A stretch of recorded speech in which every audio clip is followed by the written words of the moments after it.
మనిషికి బతికేంత ధైర్యం చాలు. ఏంట్రా బీస్ట్ ట్రైలర్ వేశారు, భయం అవుతా ఉందా? ట్రైలర్ ఎలా ఉందంటే ఎర్ర కొట్టేసింది అని చెప్పను కానీ ఇట్స్ ఓకే, బాగానే ఉంది అనిపించింది. గ్లిమ్స్తో పోలిస్తే ట్రైలర్లో చాలా క్వాలిటీ అయితే పెరిగింది. కొన్ని షార్ట్స్ అయితే ఎక్సలెంట్గా ఉన్నాయి. షార్క్ షార్ట్స్ అండ్ ఒక ఫైర్లో బోటు మీద ఒక మనిషి నిల్చొని అటుపక్క తిరుగుంటాడు, 2 కత్తులు పెట్టుకొని ఎర్ర కొట్టేసింది ఆ షార్ట్ అయితే. అండ్ అనిరుద్ధ్ బీజిఎం పర్లే, ఎక్కడో విన్నట్టే అనిపిస్తుంది, ఎక్కడో కాదు అతని పాత సినిమాల్లో విన్నట్టే అనిపిస్తుంది బీజిఎం, బట్ బాగుంది.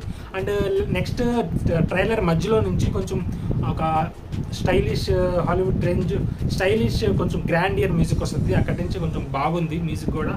అండ్ ఫైనల్గా టా టా అది ఇక్కడ కొంచెం గ్రాండ్గా కొట్టాడు. సూపర్ బీజిఎం ఎర్ర కొట్టేశాడు, కొంచెం ఎక్కడో విన్నట్టు అనిపించిన బట్ ఓకే. ఇంకా దేవరా అండ్ బర్రా క్యారెక్టర్స్ ఎర్ర కొట్టేశాడు, ఎన్టీఆర్ వేరియేషన్స్.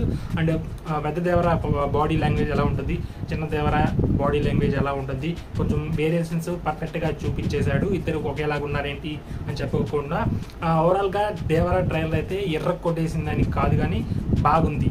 కోడల శివ ఏమో అనుకున్నాను కానీ బాగానే తీస్తున్నాడు అనిపిస్తుంది. బట్ ఆ గ్రాఫిక్స్ వరకే కొంచెం కొన్ని shorts green screen blue screen కనిపెట్టిపోతున్నాయి, అది బాగా గమనించిన వాళ్ళకే కనిపిస్తుంది. బట్ నార్మల్ ఆడియన్స్ ఇవన్నీ పట్టించుకోరు అనుకుంటున్నారు మూవీ మేకర్స్. బట్ ఈ మధ్య థియేటర్స్లో బాగానే కనిపిస్తున్నాయి, అవన్నీ కొంచెం తేడా కొడుతున్నట్టు చూసుకోవాలి. కొంచెం మూవీ టీమ్ గ్రాఫిక్స్ వరకు అయితే ఈ మధ్య గ్రాఫిక్స్ మీద చాలా ట్రోల్స్ జరుగుతున్నాయి, కొంచెం అటు ఇటు ఉన్న.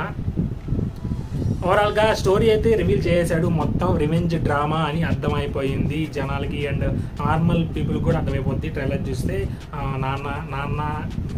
దేవరా నాన్న ఆ చిన్నోడు కొడుకు, ఆ చిన్నోడు వచ్చి మన సైఫ్ అలీ ఖాన్ మీద ఎలా పగ తీర్చుకున్నాడు అనేది స్టోరీ. క్లైమాక్స్కి వచ్చేసరికి వీళ్ళందరూ ఒకే గ్రూపే, మధ్యలో దేవరా వాళ్ళని ఎదుర్కొని తర్వాత ఏదో జరిగింది, తర్వాత ఫైనల్గా మన చిన్న దేవరా ఎలా రివెంజ్ తీసుకున్నాడు అనేది స్టోరీ నాకు తెలిసింది. ట్రైలర్ చూస్తే అర్థమైపోతుంది.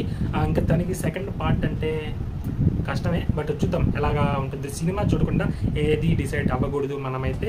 ఇంకా చాలామంది చాలా అంటూనే ఉంటారు నెగిటివ్స్ పాజిటివ్స్ ఏదేదో చెప్పేస్తూ ఉంటారు, బట్ సినిమా చూసి మాట్లాడితే బాగానే ఉంటుంది. ఎందుకంటే మీకు ఎలా అనిపిస్తుంది ట్రైలర్ కామెంట్ వేసేయండి. ఇంతవరకు సబ్స్క్రైబ్ చేసుకోకుండా ఉంటే సబ్స్క్రైబ్ చేసుకోండి. మొసాయిక్ సినీ సెప్టెంబర్ 27 కలుస్తాం.